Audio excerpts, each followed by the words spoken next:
Que a graça e a paz de Jesus, o nosso Senhor, e o amor de Maria, nossa mãe, seja com todos nós. Seja muito bem-vindo ao nosso canal, faça sua inscrição e compartilhe esse vídeo com seus amigos.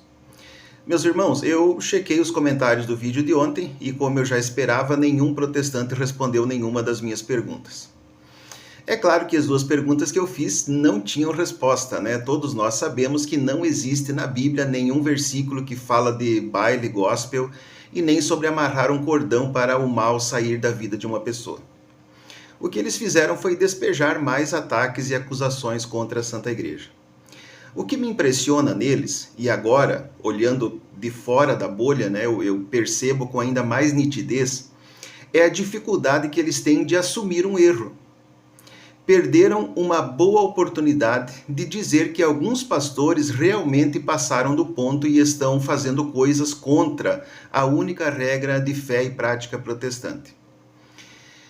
Mas eu achei muito interessante esse estudo realizado pela BBC News. Excesso de política nas igrejas tem gerado desgaste entre evangélicos.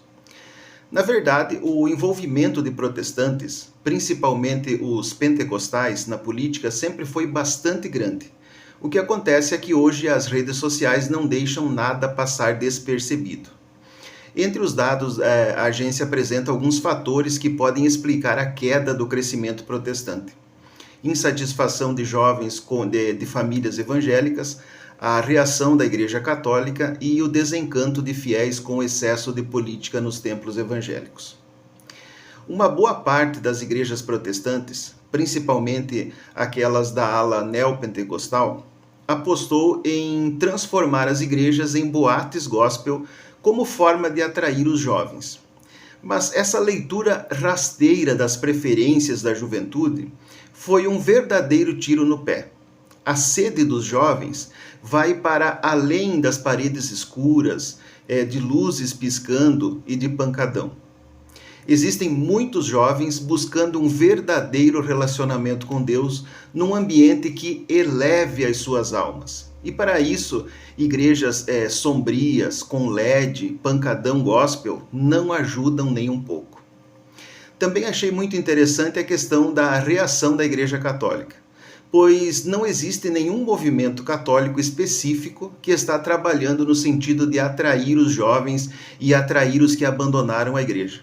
Ou seja, o próprio Espírito Santo está operando esse movimento de retorno. O terço, a devoção mariana, a Santa Missa, grupos de oração, as novas comunidades católicas, despertar para os estudos da história da igreja. Isso tudo está acontecendo de forma espontânea e, como eu sempre digo, logo será um movimento de massa, pois as pessoas simplesmente não suportam mais viver de mentiras e de promessas vazias. E no vídeo de hoje eu gostaria então de compartilhar com vocês mais um testemunho de conversão para a Santa Igreja. Acompanhe. Hello! A pedidos vou contar porque e como eu, como uma protestante fiel de 21 anos, me converti ao catolicismo, do nada. Gente, esse vídeo não tem roteiro, então eu vou contar como se fosse uma amiga minha me perguntando. No final de 2023, eu resolvi ficar fervorosa. Aconteceram umas coisas, eu falei, chega, eu preciso de Deus na minha vida. Eu nasci protestante. Desde que eu era pequena, eu ia pro Kids do culto. Chegou uma época na minha adolescência que eu simplesmente... Gente, não sei o que acontece. Parece que aquela idade ali de 16 pega todo mundo. Eu tava super longe, distante de Deus. Gente, não sei como. Passava o dia inteiro sem conversar com Deus, sem pensar em Deus. Hoje é inconcebível essa ideia pra mim. No final de 2023, resolvi voltar pra igreja protestante. E no ano inteiro de 2024, gente, eu estava tão crente, mas tão crente. Em agosto, o que aconteceu? Resolvi estudar, falei, gente, mas por que o católico e o evangélico, eles são cristãos, os dois se chamam de cristãos, mas eles não conversam, assim. Cheguei eu em casa neste dia, não sei o que aconteceu desse dia. Hoje eu sei, foi o Espírito Santo. Fui no YouTube, gente, eu lembro exatamente da cena. Fui no YouTube, pesquisei evangélicos versus católicos. Aí apareceram uns vídeos assim, tipo, explicando as principais diferenças. A gente comecei a tirar. Esse dia eu fui dormir, tipo, 3 da manhã. Tô pesquisando as coisas, então. Por que os católicos adoram santos? Por que os católicos adoram Maria? Os porquês de eu ter me convertido. Ponto de partida. Eu entendi a origem das duas religiões. Então, como que nasceu o catolicismo? Como que nasceu o protestantismo, gente? Isso fez um negócio na minha cabeça que, assim, cheguei à parte da história de entender quem fundou aquela minha religião que eu estava seguindo há 21 anos, cegamente. Foi um homem chamado Martinho Lutero, com a reforma protestante. Eu acho que todo protestante deveria estudar as 90 teses, porque, assim, a partir do momento que eu entendi que quem fundou uma religião foi um homem que chegou do nada querendo revolucionar, e a outra religião foi Jesus Cristo, gente, foi escambau, que assim, se eu sou cristã, eu não tenho que seguir aquilo que Jesus Cristo me falou, aquilo que ele deixou, e aquilo que ele deixou não foi a Igreja Católica. Mas quando você quer que Jesus criou, como assim? Tá na Bíblia. Protestantes que amam falar, catolicismo, que não sei o que, tá na Bíblia. Onde Pedro, que era Simão, Pedro, tu és pedra, e sobre esta pedra eu constituo a minha igreja. Pedro, tu me amas? Apacenta as minhas ovelhas. Mas eu cheguei no principal da história, gente. A Eucaristia. Para os protestantes, a Santa Ceia foi simplesmente jantar que aconteceu ali. E Jesus falou, esse aqui, ó, esse pãozinho, esse suquinho de uva representa o meu corpo. Onde que ele falou isso? Mostra onde que ele falou isso. Não falou. O que que ele falou? Isto é o meu corpo. Portanto, a Eucaristia é o corpo vivo de Jesus Cristo. Ali acontece a transubstanciação. E quando o padre está lá fazendo a consagração, simplesmente virou o corpo de Cristo. E isso só tem na Igreja Católica.